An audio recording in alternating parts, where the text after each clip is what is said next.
Today we're going to change the battery in this Genie garage remote. You can see no light, nothing happens when we push the buttons. So the first thing you're going to want to do is flip it over and you'll find this little arrow. You're going to want to push against this arrow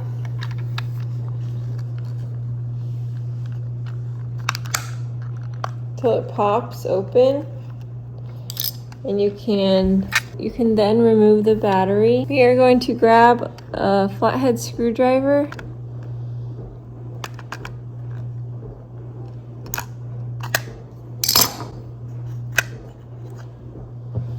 to replace the battery.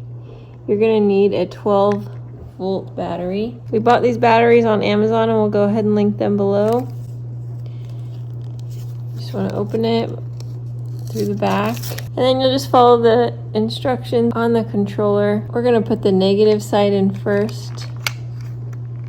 It's a little bit of a tight squeeze.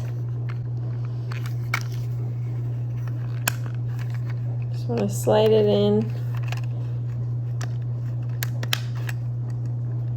push it into place. It's pretty tight, a pretty tight fit. You just want to push it in as far as you can, and then we will go ahead and test it.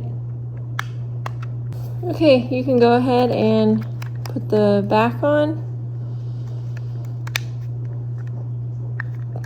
It should click into place.